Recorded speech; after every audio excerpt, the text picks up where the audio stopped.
ഇന്ന് നമ്മൾ ഡിസ്കസ് ചെയ്യുന്നത് IP സെക്യൂരിറ്റി. അപ്പോൾ IP എന്ന് പറയുമ്പോൾ വേർഡ് തന്നെ നമുക്കറിയാം, it's meant four securing the IP.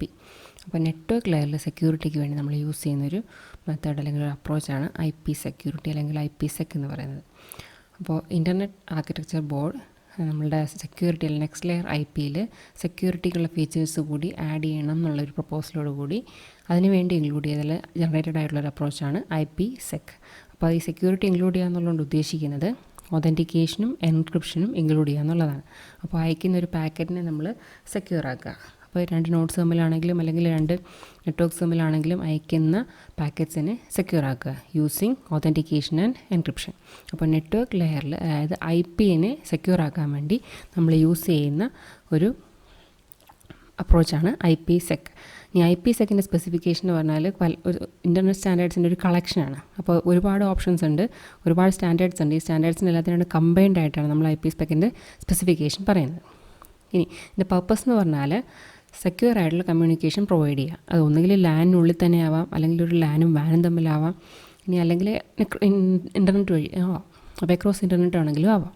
അപ്പോൾ IPsecൻ്റെ പർപ്പസ് നെറ്റ്വർക്ക് ലെയറിൽ സെക്യൂരിറ്റി പ്രൊവൈഡ് ചെയ്യുക. അപ്പോൾ സെക്യൂരിറ്റി പ്രൊവൈഡ് ചെയ്യുക എന്നുള്ളത് ഉദ്ദേശിക്കുന്നത് ഒതൻറ്റിക്കേഷനും എൻക്രിപ്ഷനും അത് രണ്ടും നമ്മളുടെ പാക്കറ്റ്സിലെ IPയുടെ കൂടെ നമ്മളതുകൂടി ഇൻകോർപ്പറേറ്റ് ചെയ്യാം. Next main applications of IPsec. അപ്പോൾ ഫസ്റ്റ് ആപ്ലിക്കേഷൻ പറയുന്നത് secure branch office connectivity over the internet. അപ്പോൾ ഒരു പർട്ടിക്കുലർ കമ്പനിയാണെന്ന് വെക്കുക, അവർക്കൊരു VPN സെക്യൂർ ആയിട്ട് ക്രിയേറ്റ് ചെയ്യണം ഓവർ ദ ഇൻ്റർനെറ്റ്.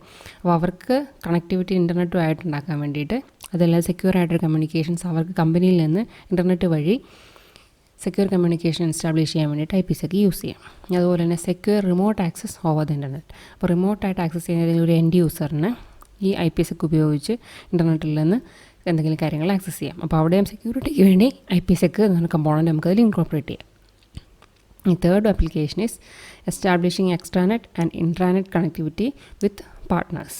അപ്പോൾ ഇവിടെ രണ്ടോ മൂന്നോ ഓർഗനൈസേഷൻസ് തമ്മിലുള്ള സെക്യൂർ കമ്മ്യൂണിക്കേഷൻ വേണമെങ്കിൽ, അതുകൊണ്ടാണ് എക്സ്ട്രാനെറ്റ് ആൻഡ് ഇൻട്രാനെറ്റ് എന്ന് പറഞ്ഞേക്കുന്നത്. അപ്പോൾ അങ്ങനെ ഒരു കണക്ടിവിറ്റി എസ്റ്റാബ്ലിഷ് ചെയ്യാൻ കൂടി അല്ല അവിടെയും സെക്യൂർ ആക്കാൻ വേണ്ടി നമുക്ക് IPsec യൂസ് ചെയ്യാം. Fourth application, enhancing electronic commerce security. These are the main applications of IPsec. അപ്പോൾ IPsec മെയിൻലി മീൻ ചെയ്തിട്ടുള്ളത് നെറ്റ്വർക്ക് ലെയറിൽ സെക്യൂരിറ്റി പ്രൊവൈഡ് ചെയ്യുക. അപ്പോൾ നമ്മളുടെ IPയുടെ കൂടെ സെക്യൂരിറ്റിയുടെ കമ്പോണൻറ്റ് കൂടി നമ്മൾ ഇൻകോർപ്പറേറ്റ് ചെയ്യുന്നു.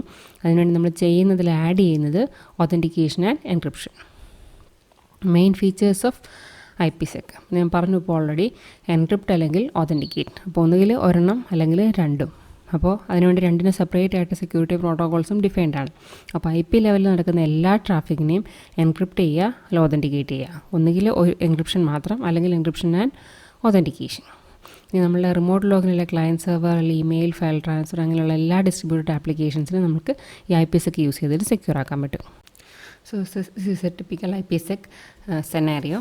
അപ്പോൾ ഇവിടെ ഒരു ഓർഗനൈസേഷൻ്റെ നെറ്റ്വർക്കാണ് ഇവിടെ കാണിച്ചിരിക്കുന്നത്. അപ്പോൾ ഒരു organisation maintains LAN at dispersed location. അപ്പോൾ ഇവിടെ ഒരു ലാൻ കാണുന്നുണ്ട്, ഇവിടെ ഒരു ലാൻ കാണുന്നുണ്ട്. അപ്പോൾ ഇനി ഈ ലാനുള്ളിലെ communication non secure IP traffic ആയിരിക്കും. അവിടെ IPsec ഒന്നും യൂസ് ചെയ്യുന്നില്ല, അതിനുള്ളിലെ ഇൻറ്റേർണൽ ട്രാഫിക്. ഇനി ഓഫ് സൈഡ് ട്രാഫിക് അല്ലെങ്കിൽ പുറമേക്കുള്ള നെറ്റ്വർക്കിലെ പബ്ലിക് വയർലെസ് ഏരിയ നെറ്റ്വർക്കിലേക്കുള്ള കണക്ഷൻ വേണമെന്നുണ്ടെങ്കിൽ നമ്മൾ IPsec പ്രോട്ടോകോൾസ് യൂസ് ചെയ്യുന്നു. അപ്പോൾ നോർമലി ഈ പ്രോട്ടോകോൾസ് ഓപ്പറേറ്റ് ചെയ്യുന്ന നെറ്റ്വർക്കിംഗ് ഡിവൈസിലായിരിക്കും. സോ ഇവിടെ നമുക്ക് കാണാം നെറ്റ്വർക്കിംഗ് ഡിവൈസ് വിത്ത് IPsec. ഇവിടെയുണ്ട് നെറ്റ്വർക്കിംഗ് ഡിവൈസ് വിത്ത് IPsec. ഈ നെറ്റ്വർക്ക് ഡിവൈസ് എന്ന് പറഞ്ഞാൽ യൂഷ്വലി ഒരു റൂട്ടർ അല്ലെങ്കിൽ ഫയർവാൾ അങ്ങനെ എന്തെങ്കിലും ആവാം. അപ്പോൾ അത് വഴിയായിരിക്കും ഈ ലാനിൽ നിന്ന് ഔട്ട്സൈഡ് വേൾഡിലേക്കുള്ള കണക്ഷൻ ഉണ്ടാവുക. അപ്പോൾ ഈ IPsecൻ്റെ നെറ്റ്വർക്കിംഗ് ഡിവൈസ് നോർമലി എന്താ ചെയ്യുകയെന്ന് വെച്ചാൽ ഇവിടെ നിന്ന് പുറത്തേക്കുള്ള ട്രാഫിക്കിനെ എൻക്രിപ്റ്റ് ചെയ്ത് കംപ്രസ് ചെയ്തിട്ടായിരിക്കും വൈഡ് ഏരിയ നെറ്റ്വർക്കിലേക്ക് ട്രാൻസ്മിറ്റ് ചെയ്യുക. അതുപോലെ തന്നെ തിരിച്ചു വരുന്ന ഇൻകമ്മിങ് ട്രാഫിക്കിനെ ഡീക്രിപ്റ്റ് ചെയ്ത് ഡീകംപ്രസ് ചെയ്തിട്ടായിരിക്കും ഇൻറ്റേർണലി ലാനിലേക്ക് കമ്മ്യൂണിക്കേറ്റ് ചെയ്യുക. അപ്പോൾ ഈ ഓപ്പറേഷൻസ് എല്ലാം പെർഫോം ചെയ്യുന്ന ഈ നെറ്റ്വർക്കിംഗ് ഡിവൈസ് ആയിരിക്കും വിത്ത് IPsec. അപ്പോൾ ഇതിൽ നമുക്ക് കാണാം ഇവിടെ നമ്മൾ ട്രാൻസ്മിറ്റ് ചെയ്യുന്ന ഡേറ്റയാണ് ഈ കാണിച്ചിരിക്കുന്നത് IP payload and IP header. ഇപ്പോൾ ഈ IPsec എങ്ങനെയാണ് ട്രാൻസ്മിറ്റ് ചെയ്യുന്നത് നോക്കി, ഇതിൻ്റെ കൂടെ അഡീഷണൽ ആയിട്ട് ഒരു ഹെഡർ കൂടി ആഡ് ആവുന്നു. ദാറ്റ് ഈസ് IPsec ഹെഡർ കൂടി ആഡ് ചെയ്തിട്ട് നമ്മളുടെ പേലോഡിനെ സെക്യൂർ ആക്കിയിട്ടാണ് ഇവിടുന്ന് നമ്മളെ പബ്ലിക് നെറ്റ്വർക്കിലേക്ക് ട്രാൻസ്മിറ്റ് ചെയ്യുന്നത്. അപ്പോൾ ഈ ഒരു സെക്യൂർ IP പേലോഡ് എന്ന് പറയുന്നത് എൻക്രിപ്റ്റഡ് ഡേറ്റ ആയിരിക്കും, ഇത് എൻക്രിപ്റ്റഡ് ആയിരിക്കില്ല. അപ്പോൾ IPsecൻ്റെ മെയിൻ പ്രോസസ്സ് ഇവിടെ ചെയ്തേക്കുന്നത് ഈ ഒരു പെർട്ടിക്കുലർ മോഡിൽ നമ്മളെ പേലോഡിനെ സെക്യൂർ ആക്കുക അല്ലെങ്കിൽ പേലോഡിനെ എൻക്രിപ്റ്റ് ചെയ്യാണ് ഇവിടെ ചെയ്തേക്കുന്നത്. അതേ പ്രോസസ്സ് തന്നെയാണ് ഈ ഒരു പെർട്ടിക്കുലർ നെറ്റ്വർക്കിംഗ് ഡിവൈസിൻ്റെ കേസിൽ നമുക്ക് കാണാൻ പറ്റുന്നത്.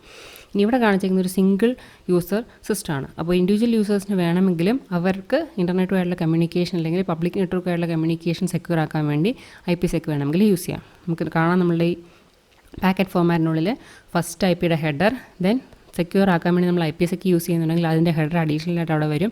That is the IPsec header. അപ്പോൾ ഈ ഹെഡറിനെ ഫോളോ ചെയ്ത് വരുന്ന പേലോഡിനെ ആയിരിക്കും നമ്മൾ സെക്യൂർ ചെയ്യുക അല്ലെങ്കിൽ എൻക്രിപ്റ്റ് ചെയ്യുക ചെയ്യുന്നത്. അപ്പോൾ ഈ സെക്യൂർ IP പേലോഡ് എന്ന് പറയുന്നത് it will be encrypted. So this is a typical IPsec scenario. Next we will see the benefits of IPsec.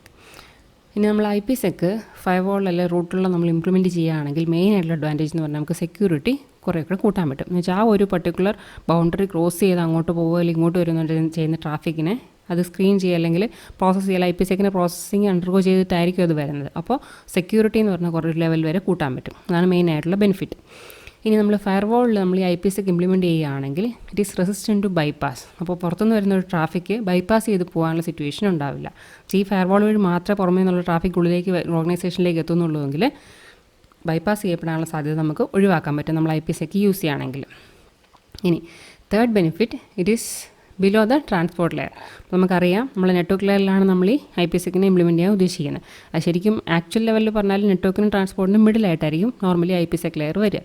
അപ്പോൾ as it is below the transport layer it is transparent to applications. അപ്പോൾ നമ്മൾ software change ചെയ്യേണ്ടോ അല്ലെങ്കിൽ user system server system ഒന്നും implement ചെയ്യേണ്ടോ എന്തെങ്കിലും changes വരുത്തേണ്ട situation ഒന്നും വരുന്നില്ല. ഇനി അതുപോലെ തന്നെ IPsec ആപ്ലിക്കേഷൻസും ട്രാൻസ്പെറൻറ്റ് ആവുന്നത് പോലെ തന്നെ they are also transparent to end users. അപ്പോൾ യൂസേഴ്സും പ്രത്യേകം ട്രെയിൻഡ് ആവുന്ന ആവശ്യമൊന്നുമില്ല ഇത് ഉപയോഗിക്കാൻ വേണ്ടിയിട്ട്. Also IPsec can provide security for individual users if needed. നമ്മൾ നേരത്തെ കാണിച്ചായിരുന്നു ഈ ഒരു സെനാറിയോ. ഇൻഡിവിജ്വൽ യൂസേഴ്സിന് ഇൻ്റർനെറ്റോ അല്ലെങ്കിൽ പബ്ലിക് നെറ്റ്വർക്കോ ആക്സസ് ചെയ്യുമ്പോൾ ആ കമ്മ്യൂണിക്കേഷൻ സെക്യൂർ ആക്കാൻ വേണ്ടി IPsecനെ യൂസ് ചെയ്യാം. So next we will see IPsec documents. നമ്മൾ ഫസ്റ്റ് പറഞ്ഞിരുന്നു IPsecനെ ശരിക്കും നമ്മൾ കുറേ ഇൻ്റർനെറ്റ് സ്റ്റാൻഡേർഡ്സിൻ്റെ കളക്ഷനായിട്ടാണ് ഡിഫൈൻ ചെയ്യുന്നത്. അപ്പോൾ മെയിനായിട്ട് IPsec ഫോക്കസ് ചെയ്യുന്ന 3 ഫങ്ഷണൽ ഏരിയാസാണ്: authentication, confidentiality and key management. അപ്പോൾ ഈ 3 കമ്പോണൻസിനെ സ്പെസിഫൈ ചെയ്യുന്ന എല്ലാ കമ്പോണൻസും പല RFCസിലായിട്ട് ഡിഫൈൻ ചെയ്തിട്ടുണ്ടാവും. ഇപ്പോൾ ഈ RFCസിൽ എല്ലാത്തിൻ്റെയും കൂടെ കോമ്പിനേഷനായിട്ടായിരിക്കും നമ്മുടെ IPsec ഡോക്യുമെൻറ്റ്സിനെ നമ്മൾ കംപ്ലീറ്റ്ലി ഡിഫൈൻ ചെയ്യുക. അപ്പോൾ ഓതൻറ്റിക്കേഷന് വേണ്ടി ഒരു സെറ്റ് ഓഫ് RFCs ഉണ്ടാവും, അതുപോലെ തന്നെ കോൺഫിഡൻഷ്യാലിറ്റിക്ക് വേണ്ടി, അതുപോലെ തന്നെ കീ മാനേജ്മെൻറ്റിന് വേണ്ടി. അപ്പോൾ IPsecൽ മെയിനായിട്ട് ഫോക്കസ് ചെയ്യുന്ന 3 functional areas authentication, confidentiality and key management. ഇനി IPsec ഡോക്യുമെൻറ്റ്സ് നമ്മളിങ്ങനെ ഒരു രീതി ഒരു ആർക്കിടെക്ചർ നമുക്ക് പറയാൻ പറ്റും. എന്നുവെച്ചാൽ ഈ ഒരു രീതിയിൽ സ്ട്രക്ചർ ചെയ്യാൻ പറ്റും. ഏറ്റവും ബേസിക് ആയിട്ട് എന്ന് പറഞ്ഞാൽ റൂട്ടായിട്ട് പറയാൻ പറ്റുന്ന ആർക്കിടെക്ചർ. അപ്പോൾ ആർക്കിടെക്ചർ എന്ന് പറഞ്ഞാൽ അതിനുള്ളിൽ it includes general concepts, security requirements, definitions and mechanism. അപ്പോൾ ജനറലായിട്ട് നമ്മൾ ഉപയോഗിക്കുന്ന എന്തെല്ലാം കൺസെപ്റ്റ്സ് ആണ്, അതിന് എങ്ങനെ എന്തെല്ലാം റിക്വയർമെൻറ്റ്സ് സ്പെസിഫൈ ചെയ്യണം, അതിൻ്റെ ഡെഫിനീഷൻസ്, അതിന് ഉപയോഗിക്കുന്ന മെക്കാനിസംസ്. അപ്പോൾ ഇത് ഡിഫൈൻ ചെയ്തേക്കുന്നത് RFC 4301 അപ്പോൾ IPsecൻ്റെ ആർക്കിടെക്ചർ ഡിഫൈൻ ചെയ്തേക്കുന്നത് RFC 4301. നെക്സ്റ്റ് അതിനെ ഫോളോ ചെയ്ത് കാണുന്നത് 2 പ്രോട്ടോകോൾസാണ്. ഒന്ന് AH പ്രോട്ടോകോൾ, പിന്നെ ഒന്ന് ESP പ്രോട്ടോകോൾ. അപ്പോൾ AH എന്ന് പറഞ്ഞാൽ ഇറ്റ് ഈസ് ഓതൻറ്റിക്കേഷൻ ഹെഡർ. ഇപ്പോൾ നമ്മൾ നേരത്തെ തന്നെ പറഞ്ഞിരുന്നു IPsec നമ്മൾ ഇൻക്ലൂഡ് ചെയ്യാനുള്ള പർപ്പസ് എന്ന് പറഞ്ഞാൽ ഓതൻറ്റിക്കേഷനും എൻക്രിപ്ഷനും നമ്മൾ IPയിലേക്ക് ഇൻകോർപ്പറേറ്റ് ചെയ്യാൻ വേണ്ടിയിട്ടാണ് നമ്മൾ ഈ IPsec ഡിവൈസ്ഡ് ആയിട്ടുള്ളത്. അപ്പോൾ അതിൽ നമ്മൾ യൂസ് ചെയ്യുന്ന മെയിനായിട്ടുള്ള 2 കമ്പോണൻസ് ആണ്. ഒന്ന് ഓതൻറ്റിക്കേഷൻ ഹെഡർ, പിന്നെ ഒന്ന് എൻക്യാപ്സുലേറ്റിംഗ് സെക്യൂരിറ്റി പേലോഡ് അല്ലെങ്കിൽ ESP എന്നതിനെ പറയും. അപ്പോൾ ഇത് രണ്ടുമാണ് നമ്മൾ ഈ പറഞ്ഞ 2 ടാസ്കുകൾ ചെയ്യുന്നത്. അപ്പോൾ ഈ പേര് തന്നെയുണ്ട് ഓതൻറ്റിക്കേഷൻ ഹെഡർ എന്ന് പറഞ്ഞാൽ ഇത് ചെയ്യുന്ന പ്രോസസ്സ് എന്തായിരിക്കണം, മെസ്സേജിനെ ഓതൻറ്റിക്കേറ്റ് ചെയ്യുക. അപ്പോൾ നമ്മൾ IP പാക്കറ്റിൻ്റെ കൂടെ നമ്മളൊരു എക്സ്റ്റൻഷൻ ഹെഡർ ആയിട്ടായിരിക്കും ഈ ഓതൻറ്റിക്കേഷൻ ഹെഡറിനെ ആഡ് ചെയ്യുക. മെസ്സേജിനെ ഓതൻറ്റിക്കേറ്റ് ചെയ്യുക എന്നുള്ളതാണ് ആ പർട്ടിക്കുലർ ഹെഡറിൻ്റെ പർപ്പസ്. നമ്മളതിന് ഡിഫൈൻ ചെയ്തേക്കുന്ന RFC 4302. സോ ഓതൻറ്റിക്കേഷൻ ഹെഡർ എന്ന് പറഞ്ഞാൽ അതിൻ്റെ task it's an extension header, അതിൻ്റെ പർപ്പസ് മെസ്സേജിനെ ഓതൻറ്റിക്കേറ്റ് ചെയ്യുക. ഇനി നെക്സ്റ്റ് വൺ ഈസ് ESP, അതായത് ഈ പറഞ്ഞേക്കുന്ന ESP ഈസ് എൻക്യാപ്സുലേറ്റിംഗ് സെക്യൂരിറ്റി പേലോഡ്. അപ്പോൾ ഈ എൻക്യാപ്സുലേഷൻ എന്ന് പറയുമ്പോൾ തന്നെ നമുക്ക് മനസ്സിലാക്കാം അവിടെ എൻക്രിപ്ഷൻ ആയിരിക്കും ബേസിക്കലി നടക്കുക. അപ്പോൾ ESP നമുക്ക് 2 രീതിയിൽ ഉപയോഗിക്കാം. ഒന്നുകിൽ എൻക്രിപ്ഷന് വേണ്ടി ഉപയോഗിക്കാം, അല്ലെങ്കിൽ എൻക്രിപ്ഷൻ പ്ലസ് ഓതൻറ്റിക്കേഷൻ. അപ്പോൾ ഇതിനെ നമുക്ക് ഒന്നുകിൽ സിംപ്ലി എൻക്രിപ്ഷന് വേണ്ടി ഉപയോഗിക്കാം, അല്ലെങ്കിൽ കമ്പൈൻഡ് ആയിട്ട് എൻക്രിപ്ഷൻ ഓർ ഓതൻറ്റിക്കേഷൻ പ്രൊവൈഡ് ചെയ്യാനും നമുക്ക് ESP വേണമെങ്കിൽ യൂസ് ചെയ്യാം. അപ്പോൾ ഈ ESP നമ്മൾ നമ്മുടെ പാക്കറ്റിൽ ഇൻകോർപ്പറേറ്റ് ചെയ്യുമ്പോൾ അവിടെ അതിന് കറസ്പോണ്ടിങ് ആയിട്ട് ഒരു ഹെഡറും അതിൻ്റെ ഒരു ട്രെയിലറും നമ്മുടെ പാക്കറ്റിലേക്ക് ഇൻക്ലൂഡഡ് ആവും. അപ്പോൾ അതാണ് നമ്മളുടെ സെക്കൻഡ് 2 കമ്പോണൻസ്. ഫസ്റ്റ് വൺ നമ്മൾ പറഞ്ഞു ആർക്കിടെക്ചർ എന്ന് പറഞ്ഞാൽ അതിനുള്ളിൽ എന്തെല്ലാം വരും, ജനറൽ ആയിട്ടുള്ള കൺസെപ്റ്റ്സ്, റിക്വയർമെൻറ്റ്സ്, ഡെഫിനേഷൻ, മെക്കാനിസം എല്ലാം. പിന്നെ 2 ഹെഡേഴ്സ് അല്ലെങ്കിൽ 2 പ്രോട്ടോകോൾസ്. ഒന്ന് authentication header, next encapsulating security payload. അത് AH ഉം ESP ആണ് IPsecന്റെ ഏറ്റവും ബേസിക് അല്ലെങ്കിൽ കോർ എന്ന് പറയാൻ പറ്റുക. അപ്പോൾ AH ചെയ്യുന്ന പ്രോസസ്സ് നമ്മൾ എന്താണെന്ന് പറഞ്ഞു, ഒതൻറ്റിക്കേഷനാണ് അതിൽ ചെയ്യുന്നത്. അപ്പോൾ ഇതിനുള്ളിൽ ഒതൻറ്റിക്കേഷന് വേണ്ടിയുള്ള അൽഗോരിതം ഉണ്ടാവും. ഇനി നെക്സ്റ്റ് ESP എന്താ ചെയ്യുക, ESPക്ക് രണ്ടും ചെയ്യാമെന്ന് പറഞ്ഞു. It's mainly main for encryption. അതുകൊണ്ടാണ് ഇവിടെ എൻക്രിപ്ഷൻ അൽഗോരിതം ഡിനോട്ട് ചെയ്തേക്കുന്നത്. ഇവിടെ നിന്നൊരു ഡയറക്റ്റ് ഉണ്ട്, ഒതൻറ്റിക്കേഷൻ അൽഗോരിതത്തിലേക്കുണ്ട്. So ESP can perform both encryption and authentication. ഈ ലാസ്റ്റ് എല്ലാം കൂടെ കമ്പൈൻ ചെയ്തേക്കുന്നത് DOI, that is domain of interpretation. It's an identifier with support AHനെയും ESP രണ്ടിനെ സപ്പോർട്ട് ചെയ്യുന്ന ഒരു ഐഡൻറ്റിഫയർ ആണ് DOI എന്ന് പറയുന്നത്. ഇനി നെക്സ്റ്റ് ലാസ്റ്റ് കമ്പോണൻ്റ് ആണ് IKE, that is internet key exchange. നമ്മളുടെ ഈ പർട്ടിക്കുലർ സ്കീംസിനെ മാനേജ് ചെയ്യാൻ വേണ്ടി നമുക്ക് വേണ്ട കീസ്, ഈ കീ മാനേജ്മെൻറ്റിനെ കളക്ട് ചെയ്യാൻ ഈ മാനേജ്മെൻറ്റ് സ്കീംസിൻ്റെ ഡോക്യുമെൻറ്റ് കളക്ഷനാണ് ഈ RFC 4306. അതായത് IKE എന്ന് പറഞ്ഞാൽ നമ്മൾ ഈ പറഞ്ഞ സെക്യൂരിറ്റിക്ക് വേണ്ടി ആഡ് ചെയ്യുന്ന ഒതൻറ്റിക്കേഷനെയും എൻക്രിപ്ഷനും ഉപയോഗിക്കുന്ന കീസിനെ മാനേജ് ചെയ്യുക. അതിനുവേണ്ടിയുള്ള ഡോക്യുമെൻറ്റ് കളക്ഷനാണ് RFC 4306. ഈ ലാസ്റ്റ് കമ്പോണൻ്റ് ക്രിപ്റ്റോഗ്രാഫിക് അൽഗോരിതം. ഇതിനുള്ളിൽ ശരിക്കും നമ്മളിപ്പോൾ പറഞ്ഞു, ഒതൻറ്റിക്കേഷന് വേണ്ടി നമ്മൾ അൽഗോരിതംസ് യൂസ് ചെയ്യണം, അല്ലെങ്കിൽ എൻക്രിപ്ഷന് വേണ്ടി അൽഗോരിതം യൂസ് ചെയ്യണം, ഇതിന് വേണ്ടി കീസ് ജനറേറ്റ് ചെയ്യണം, റാൻഡം കീസിനെ ജനറേറ്റ് ചെയ്യണം, അതുപോലെ കീസിനെ നമ്മൾ എക്സ്ചേഞ്ച് ചെയ്യേണ്ടി വരും. അപ്പോൾ ഇതിനെല്ലാം വരുന്ന അൽഗോരിതത്തിൻ്റെ കളക്ഷനാണ് ഈ ക്രിപ്റ്റോഗ്രാഫിക് അൽഗോരിതംസ് ഉള്ളതുകൊണ്ട് ഡിനോട്ട് ചെയ്യുന്നത്. സോ IPsec ഡോക്യുമെൻറ്റ്സിൻ്റെ പറഞ്ഞാൽ അതിനുള്ളിൽ ഇത്രയും കമ്പോണൻസ് ആണ് വരിക. ഏറ്റവും ബേസിക് ആയിട്ട് അതിൻ്റെ ആർക്കിടെക്ചർ, ദെൻ 2 ഹെഡേഴ്സ്, ഒന്ന് ഒതൻറ്റിക്കേഷന് വേണ്ടി, ഒന്ന് എൻക്യാപ്സുലേഷൻ പ്ലസ്, അതായത് ഒതൻറ്റിക്കേഷൻ പ്ലസ് എൻക്രിപ്ഷന് വേണ്ടി, then key exchange, DOI and cryptographic algorithms.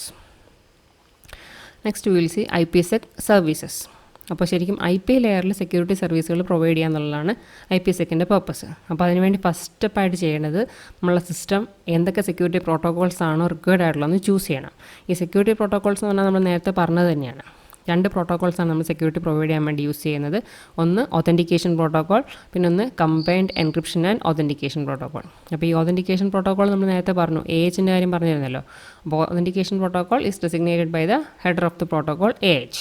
അതുപോലെ combined encryption and authentication protocol ഇത് നമ്മൾ ESP ഉപയോഗിച്ചാണ് അതിനെ ഡിഫൈൻ ചെയ്യുന്നത്. അപ്പോൾ സിസ്റ്റം സെക്യൂരിറ്റി പ്രൊവൈഡ് ചെയ്യാൻ വേണ്ടിയിട്ട് IPsecൽ നമ്മൾ 2 ടൈപ്പ് സെക്യൂരിറ്റി പ്രോട്ടോകോൾസാണ് ഉപയോഗിക്കുന്നത്. ഒന്ന് ഒതൻറ്റിക്കേഷൻ ഉള്ളത്, അതായത് AH, പിന്നെ എൻക്രിപ്ഷൻ അല്ലെങ്കിൽ പ്ലസ് ഒതൻറ്റിക്കേഷന് വേണ്ടി ESP. ഈ second step, determine the algorithms to use for the service. Algorithms design നമ്മൾ ഏതാണ് യൂസ് ചെയ്യേണ്ടതെന്ന് ഡിസൈഡ് ചെയ്ത് കഴിഞ്ഞാൽ നെക്സ്റ്റ് സ്റ്റെപ്പിൽ അതിന് വേണ്ട കീസിനെ ചൂസ് ചെയ്യുക, അതിന് കറസ്പോണ്ടിങ് ആയിട്ട് പ്ലേസ് ചെയ്യേണ്ടടുത്ത് പ്ലേസ് ചെയ്യുക. സോ IPsecൽ മെയിനായിട്ട് നമ്മൾ 2 സെക്യൂരിറ്റി പ്രോട്ടോകോൾസാണ് യൂസ് ചെയ്യുക. One is an authentication protocol and second is A combined encryption or authentication protocol. അപ്പോൾ ഈ കാണുന്നതാണ് IPsec പ്രൊവൈഡ് ചെയ്യുന്ന സർവീസസ്. ആക്സസ് കൺട്രോൾ ചെയ്യുക, ഇൻറ്റഗ്രിറ്റി എൻഷുർ ചെയ്യുക, ഇനി ഡേറ്റയുടെ ഒറിജിൻ എവിടെ നിന്നാണോ ഇത് വന്നത്, അല്ല അതിൻ്റെ ഒറിജിനൽ സ്ഥലം അല്ല സോഴ്സ് ഏതാണോ അതിനെ ഒതൻറ്റിക്കേറ്റ് ചെയ്യുക. ഇനി റീപ്ലേ പാക്കറ്റ്സ് വരികയാണെങ്കിൽ റീപ്ലേസിനെ റിജക്റ്റ് ചെയ്യുക, കോൺഫിഡൻഷ്യാലിറ്റി പ്രൊവൈഡ് ചെയ്യുക ബൈ മീൻസ് ഓഫ് എൻക്രിപ്ഷൻ, അതുപോലെ ട്രാഫിക് ഫ്ലോ കോൺഫിഡൻഷ്യാലിറ്റി ലിമിറ്റ് ചെയ്യുക. അപ്പോൾ ഇതൊക്കെയാണ് IPsec പ്രൊവൈഡ് ചെയ്യുന്ന services. So that's all of an introduction of IPsec.